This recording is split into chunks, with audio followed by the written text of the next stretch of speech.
Good evening, ladies and gentlemen. Welcome to Reference Point. I'm your host, Dave Cokerhook, and we are back again with Sharon Miller from Renaissance Entrepreneurship Center, Claudia Vec at Cameo, and Emily Gassner at Working Solutions. And we're going to talk more about this concept of micro-business, micro-lending, helping an entrepreneur start a successful business. So ladies, welcome back to Reference Point. Pleasure to have you here again. Thank you. Pleasure to be here. So last time we talked in general terms about what your organizations do and some of the successes that you've been having in bringing businesses, successful activities in business and whatever. But I wanted to talk a little bit this time about the kinds of communities you're serving, the kinds of trends you're seeing here in the Bay Area. We're in Northern California, so we're going to talk more about the Bay Area right now because that's where you ladies serve. And I want to understand what we're seeing now and what you think we can do over the next 12 months. This show is being taped in November of 2011, so what can we look forward to in 2012? So, Interesting. Sharon, let's talk a little bit about the kinds of communities that your people serve, the kinds of entrepreneurial-minded individual that your organization serves. So Renaissance really focuses on serving people from under-resourced communities. So we're working with people who are entrepreneurial, they have the spirit, they don't necessarily have the business training they need. They're not people who received MBAs. Mm-hmm. So they're coming to it, and we're filling in that need, that's training and resources that they may not have. We're also helping them with different kinds of support services, and most of our clients live in communities where they don't necessarily have mentors or role models who are business owners who could help them. Mm-hmm. So we really provide that by building networks of entrepreneurs and also bringing different kinds of support services. So I'm guessing that in order to accomplish this, that the multilingual capabilities are part of what you guys have as a resource there. Mm-hmm. Yes? Yes, we provide training in English and in Spanish. Great. We also have an online training class, and I just want to point that out because that allows us to serve people beyond the Bay Area. Oh, okay. Mm-hmm. Okay. So the classes online versus the classes at one of the centers here in the Bay Area, the content is pretty much the same. It's very monitored similar by one of your people, and you have the ability to interact. But someone who may be in Fresno, for instance, is a little Absolutely. can actually work with you through that mechanism. Are you finding an increase in the usage of the internet and in the online training as a service? Well, it's very new for us. So we're just rolling out the class, and so I can't really say yet, though everyone is responding very positively to the class, and it seems to be going really well. Great. I think it's important to supplement our other members around the state. There are about 4 online training programs that are actually all fairly new too, and it's important to supplement it with either some face-to-face or certainly some personal interaction, mm-hmm. because one of the things people are hungry for is a sense of community and a sense of connection, mm-hmm. and that's why we talk about the locally owned micro business, because it's the fact of it being locally owned, locally grown. Mm-hmm. People hire from the community and they want to have the connection with one another. Mm-hmm. I also wanted to point out something that is important in programs both, well, in Emily's and yours and so many others too, is that the teachers in the training are people with hands-on experience. Right. It's very experiential learning. It's not like going to university or community college, although many of those programs are fine. But the difference in the micro enterprise or micro business programs, the training, the business assistance, and even the access to credit is that it's very experiential. And people, they're kind of met where they're at, not just culturally, but just in terms of where they're at. So in other words, that it's the people who are providing that training service have actually been there. Yes. They're able to not just talk the talk. They're but not they've had to walk the walk. academics. Yeah, they really know, like if they're an accountant, they're a small business accountant. If they're marketing, they've often been either a successful business owner who's marketed, or they are very experienced in being a marketing consultant. You know, there are different stratas in the business community. You know, you've got the tier 1, tier 2, back in my days in the manufacturing world, tier 1 companies, tier 2, tier 3, and then, you know, et cetera. And so what I'm taking away from this part of our conversation is that in order to serve those individuals who would not be able to be served by some of the higher end entities or organizations, they're not going to be able to go to a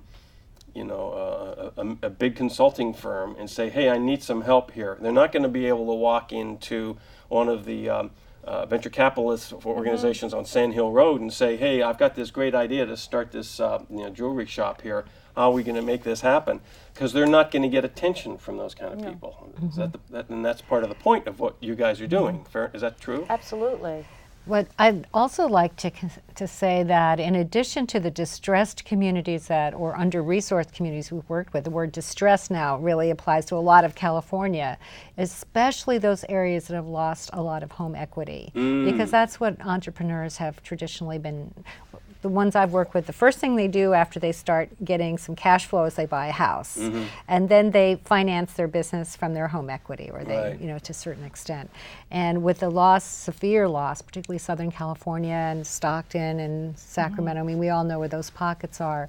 We're seeing a real hit on small businesses too, and these were what you would call the middle class business owners in our communities. So a lot of those folks are starting to go to the micro lenders in particular to look for help, because either their credit is so bad or the bank has pulled their line of credit.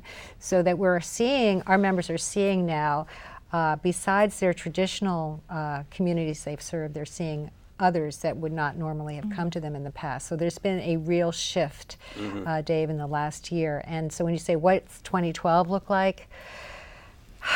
We hope we'll see more lending from traditional financial institutions, but we don't know whether they're going to go back to lending under $200,000, which is going to leave that small and micro sector basically underserved. And so people like Emily are going to have to step up to the plate and grow pretty fast. How do you reach out to the community, Emily? How do people know about what it is that Working Solutions has to offer? So one way that businesses find out about us is they've gone to the Cameo website and they find our organization contact information listed there. Another resource is that Renaissance, a third of our loans that we've made have been to Renaissance graduates. And so they go through the training at Renaissance and they're extremely well prepared and loan ready at that point when they come to us. So they have their business plan in hand. They know all the what if scenarios. They've thought through them, and they're ready to get a loan. So we work with a lot of nonprofits that work with entrepreneurs. And we've also been recently really working with our bank partners to work with those businesses when they decline a business to send them our way, because not only can we help them with the loan, but we can help them with other aspects of their business as well. When you say bank partners, are those the banks? You mentioned Wells Fargo had put some cash into the fund for lending. Right. Are you talking about banks that have helped to provide sources for lending, or? Yes. Yes. Both funds for our lending capital, banks such as Comerica Bank, Presidio Bank, and then banks that have contributed like Chase and Citibank to our support services that we provide and have provide grants, because so much of our work is subsidized by donations and reliant on grants. Got it. So we reach out to those bank partners and the ones that work with the small businesses and say, hey, we're a great option if you want to keep a happy customer and a depository relationship. Work with that business and have them talk to us to see if we can help them out. Absolutely. Because what we see is that we're trying to grow these businesses so they can eventually graduate to be able to get that larger SBA loans. They can get that conventional loan from the bank. And they say that they feel better prepared because they've gone through the paperwork and the process with us, which is very much like what they're going to have to go through when they get to a bank level. So we've seen businesses that are really successful and later on being able to go get $100,000, $200,000 loan to grow their business even more. Give them the fundamentals so that later on they can become bankable once they've got the longevity things that they look This is for. a trend now, actually, Dave, where the banks beginning to have a formal referral process for their declined loan applicants. And so I think all the major that's a fairly banks, new trend. it's very It is new, but most of the major banks now are engaged in this. Union Bank, I know, has a formal automated decline system set up with, I can't remember who that was. Working Solutions is one of That's the you. partners That's where right. we It get was you.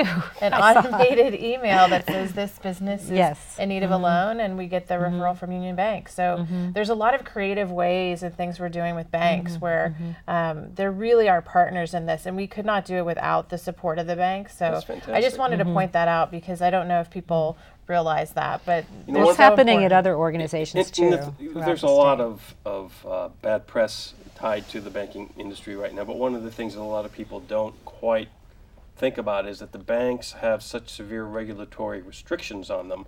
And if they're doing SBA lending, the SBA guidelines have to be met, and those are fairly stringent. And so there are things that they cannot do, not because they don't want to, but they cannot. And so having the resource to be able to send them to like Working Solutions is actually a very wise decision on their part. I think that's great. And also a lot of banks are making investments called CRA, or Community Reinvestment Act, qualified investments in the nonprofit lenders.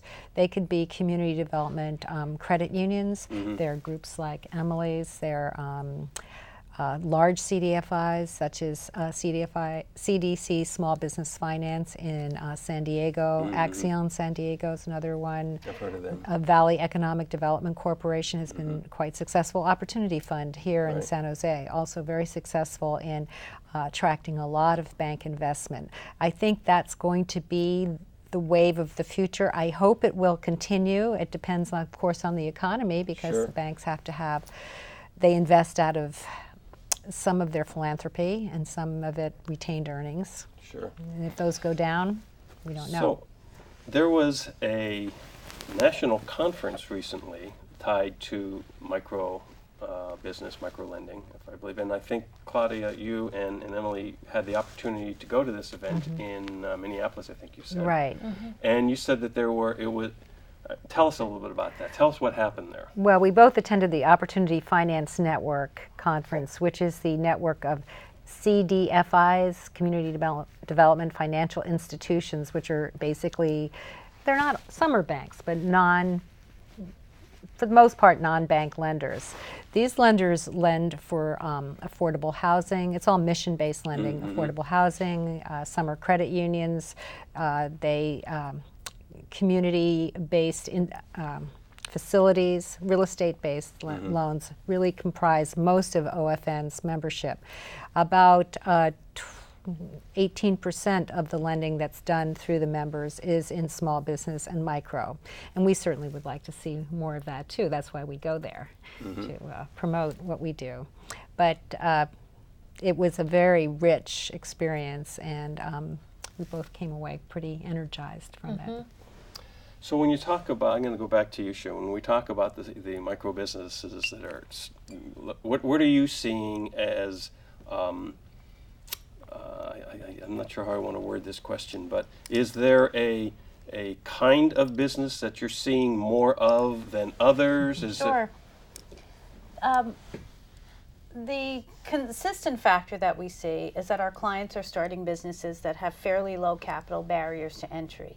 So people aren't starting that many retail stores. They're not necessarily going into manufacturing on a big scale. Those are things that really require a lot of startup capital. We're seeing more and more caterers, food. People in the Bay Area love food. And people love all kinds of food here. It's really a place where the more unusual items are really welcomed by different people. So we're seeing a lot of businesses going into the food industry in various ways. This year, we, as we do every year, give awards to our Entrepreneurs of the Year, and each one was a food business. Oh, wow. One, Three Twins Ice Cream, is an ice cream manufacturer. Another, Liba Falafel, is a food truck. And the third, Special Touch Caterer, is a catering company. Wow. So there were different businesses on different levels, but food really works. And we know the economy is down, and people eat. Yeah, right. So how about other kinds of service businesses, whether it be, chiropractic or massage therapy or hairstyling or other personal services where you don't necessarily have to have a primary storefront? Well, the personal services are huge. We have a lot of people who are massage therapists, yoga teachers, hairstylists, who are going out on their own, and they really see the freedom in being their own boss and the great opportunities. So that is something they can take their trade and really turn it into a business. So we are seeing a lot of that. A lot of contractors, people doing construction. That is still pretty prevalent. We're seeing those people doing more retail and smaller jobs, but it's still increasing. Right. Fixing the back porch for the guys and stuff like so they're more renovation as opposed to a major construction. And what I really think of about people starting businesses right now is the economy is where it is. It's not going to stay like this. It's like now is the time. You're like on a crest of a wave. You know, the people who are in it now, being prepared, will be in the right place and will be solid when the economy is good again. Let's talk about the impact that the small micro business can have on our economy. There's this program at AEO, and you're going to have to help me remember what AEO stands for, that called the 1 in 3, the power of 1 in 3. And Claudia, I think you said you're on the board for AEO, and tell us a little bit about that, because it speaks directly to what Sharon and Emily are doing as well. So let's talk a little bit about this campaign. Yeah. AEO stands for Association for Enterprise Opportunity, and it's our national sister organization. We all belong to it, and it has taken a very strong vision forward that what if 1 out of every 3 small businesses created 1 job, we'd solve the unemployment problem in our country.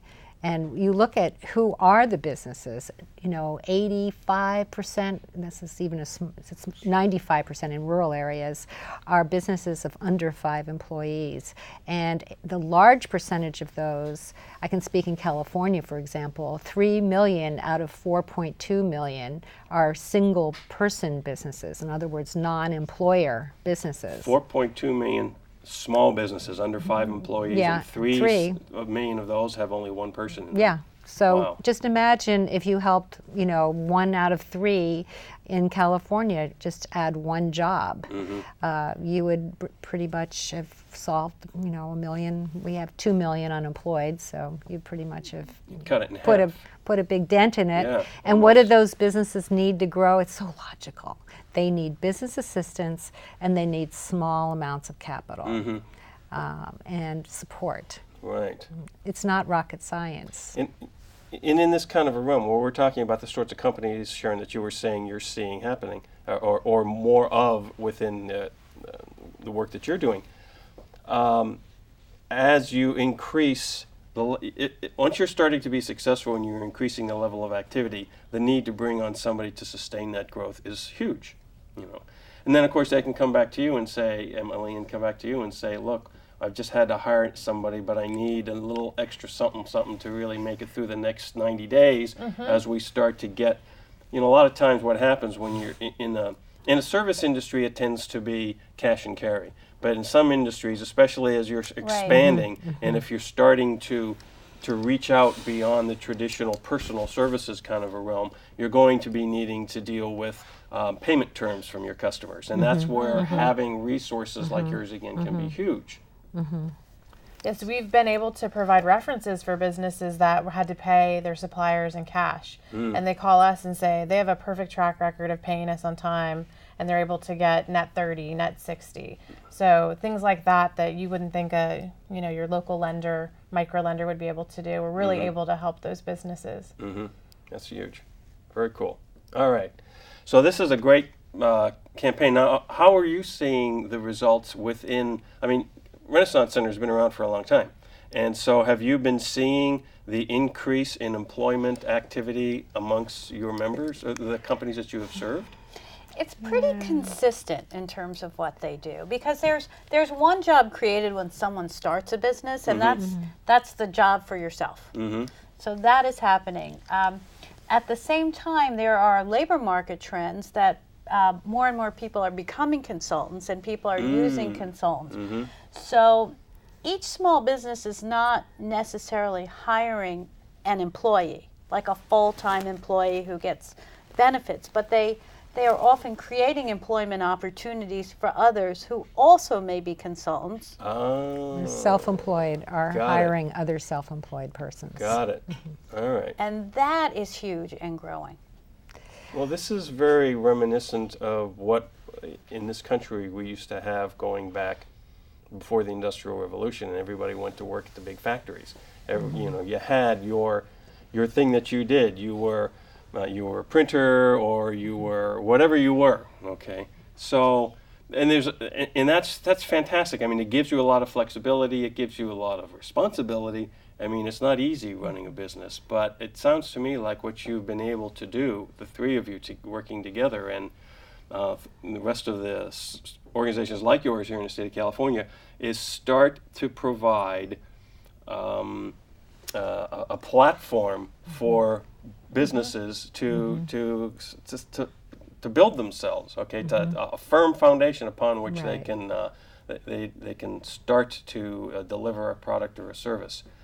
Which I think is fantastic. This is huge. We've got, I don't know, maybe 6 or 8 minutes left in this episode of the show, something like that, maybe 9. So I wanted to see what key things, we've talked a lot about the organizations and the roles that you perform, but I wanted to make sure that I got each of you the opportunity to talk a little bit about what you think can be done and what you might need in a way of support from the community in order to meet your objectives.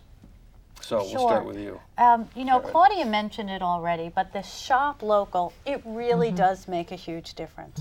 And people often don't think when we're making purchases what really happens with the dollars that you spend. But supporting local entrepreneurs keeps the money in the community.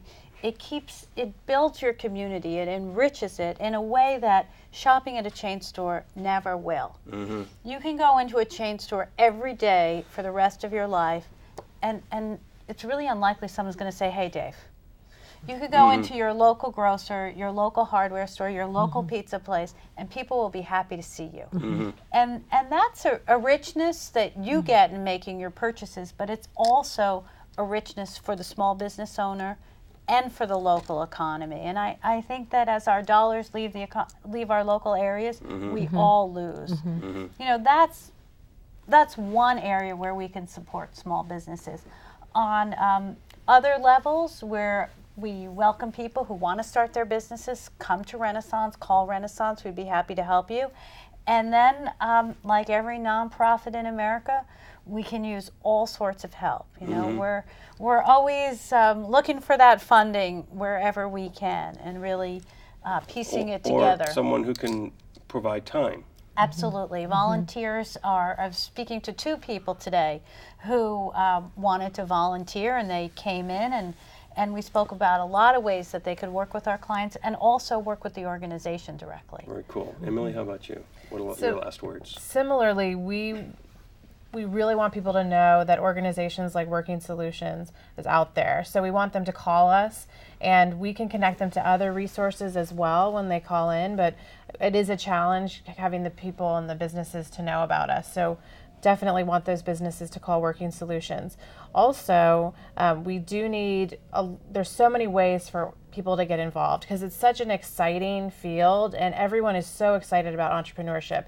So we can use volunteers as mentors for these businesses, which is a really fun and engaging way to give back in the community. We're always looking for creating new partnerships and ways that we can work with corporations that might want to donate both employee, community service hours as well as financial resources to Working Solutions, and that we can in return mention that they've been supporting us. And in general, just being able to have kind of the volunteers and people interested in the program and people out there helping get the word out. It's so important. So we hope people will do that. Cool.